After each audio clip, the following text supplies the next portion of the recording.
I ended up with so many leads, it nearly killed my business. That sounds counterintuitive, but to be honest, I always thought more equals better. But in reality, it was the complete opposite. And I'm about to tell you exactly what happened, as well as several other mistakes that I've made since starting my business, and what you can do to avoid them. As many of you know, Facebook ads or Meta ads are ads that you pay for. I had set a budget of £40 a day and I had two different adverts going out. These were things I'd never really done before, and I thought it's a good way to test the market to see what demand is out there. To start with, I was getting around about 20 leads a week, and it felt like proper momentum.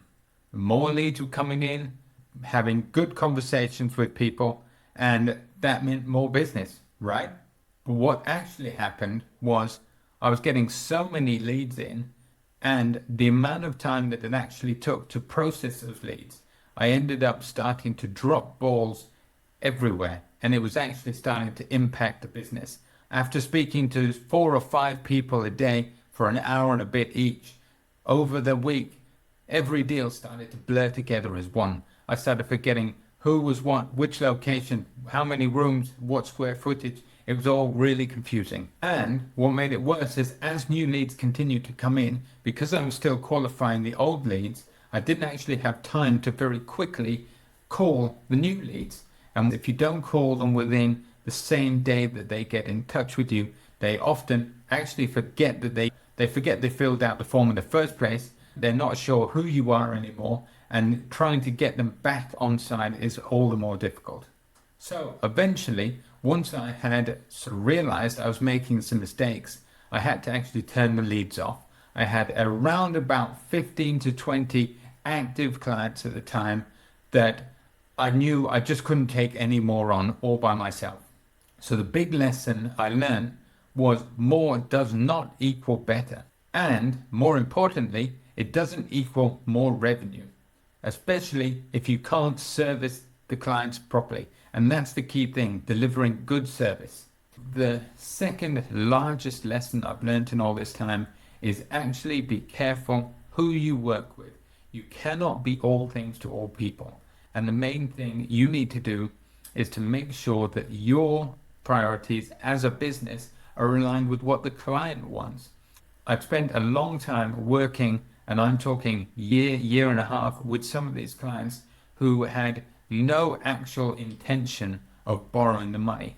They were lots of dreamers hoping to actually get something, get deals where they could put no money down, get deals where there's deferred purchase agreements, which are possible to fund. They're just incredibly difficult. And if the borrower has no clear equity, no plan, and they are just dreaming about becoming property developers, I ended up spending hours extra than I should have done on them with nothing ever completed. My conversion rate was incredibly low, around about 5% at the time of the inquiries. And I spent about 95% of my time working on clients that actually weren't ever going to complete. And I've learned now how to spot those. If you get clients that won't send you the planning documents, they won't send you rough build schedules, they don't know any of this information, they don't know the square footage of the property they're looking to develop, you know they are not ready. It doesn't mean that they will never be, but it means they're not ready for it and they need to actually start prepping. So we can help with that, but we need to make sure that they have the cash available to inject into any deals. If it is their first deal, we need to make sure that they are looking at sensible projects, not their very first deal being a 5 million, 7-bed property in the center of London. So on top of that, it was all about making sure that the leads I was getting were actually quality leads, not just getting as many as possible. In a later video, I'll walk you through some of the steps that I use to qualify my deals. But in short, we look at, have they got any equity? Have they got any experience at all? What's the size of the deal that they're looking to do? And are they able to send me over some information when we request it? Those 4 things alone have cut down so much time wasted. If they can't do any of those or don't know any of those, we just don't have the time to put to them. We'd be doing a disservice to our existing clients if we spent that time messing about with deals that weren't ready. The third thing that I did was trying to over prepare for everything. The amount of videos I watched, the amount of time I spent prepping for calls, for clients. I knew what I was doing, but I still spent hours trying to do some research in the background to make sure that I could put my best foot forward and convince them to work with me. I spent longer than I'd like to imagine trying to perfect the website, which we only get a few views on. That's not where our leads come from. I set up accounts for lenders. I was trying to do every single business funding that you could do. So you're looking at invoice discounting, factoring, merchant card services, business loans, normal unsecured lending, all of that sort of thing, where in reality, my focus and my knowledge was in bridging and development finance. But I went and set up accounts with dozens of lenders, took hours and hours and hours, all of which I've hardly used at all. So completely wasted my time. And this was all in preparation for maybe I can just get one extra deal from a client, get a little bit extra cash. And that's where my focus was. It was trying to get as much revenue as possible. And that's the wrong thing to do. Because all in all, those clients never actually came through. My marketing was not geared towards those clients. It was geared towards development finance and bridging finance. So why had I spent literally dozens of hours prepping for clients I wasn't even trying to acquire? So what I do now, as I mentioned, is the bridging and development finance. That is it. I refer everything else that comes in to other brokers that I know that specialize in those areas. So not only is the client going to be getting a better service because they go to someone who specializes in it, they also get a better service from me when they're looking for a product that I can deliver. And if I get the sense that a client that we're talking to is a bit of a dreamer, doesn't know what they're doing, we politely redirect them to another broker who is happy to look and works on mass volume as opposed to me. So they've got hundreds of brokers and it's more like a conveyor belt for them. They know what to do. It's a numbers game for them. And eventually they'll get a few that stick. But because it's just me, I don't have the time to focus on them. I have a handful of 10 to 15 clients at any one time. And I try to make sure that I have time if any of their deals need me, if there's anything I can be doing to help push those deals along rather than wasting it on those that might not happen. And I look for the clients now who want exactly what I want.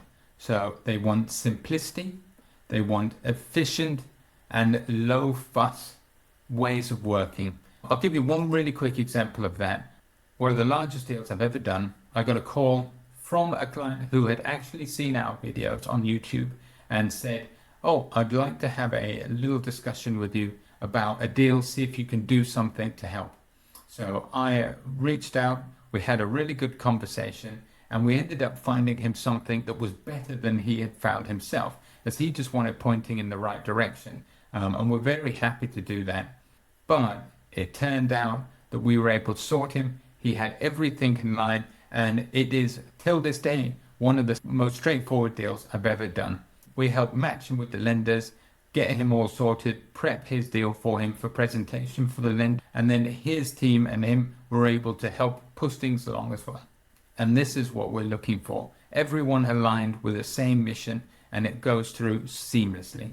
And let's not pretend that I am perfect yet, because I still take calls from people that I'm 99% certain are never going to do it. I have discussions with people that have literally done a property course, have no money to their name, and were looking to do things. And I like to help. That's why I'm doing this YouTube video. More than happy to spend a little bit of time, but I don't have years to spend. And that's what I'm giving up doing. I'm not going to spend a year on someone anymore that isn't going to go anywhere. And if I'm honest with you, just things like recording this video. It's a little bit of a distraction and I enjoy doing it. It's nice to have something that's a little bit different to do. And I'm hoping to be able to put out a video roughly every week, just keeping up with what we're doing here how we're working, any mistakes made, any learnings, and also giving you some actual examples of deals we're doing, what we're going to be looking at in the near future, and how the business is actually growing, hopefully, and moving on from there. And I'm focused on, as the channel suggests, all the boring bits, doing the same stuff day in, day out, and making sure it's done properly. The greatest thing, like with exercise or on a diet, is it's not starving one morning, it's not going for a run one morning, it's doing consistent exercise every day, it's eating healthy every day, and over time those things compound. And with borrowing money, as the channel's called, that is the plan, doing the same thing over and over and over, and hoping that the compounding effect takes place. And that's what I want to do with this YouTube channel as well, is small videos, keeping track, and it's something that I can look back on as well. So if you do fancy following along, please do subscribe, and we'll see you next week. Thanks so much.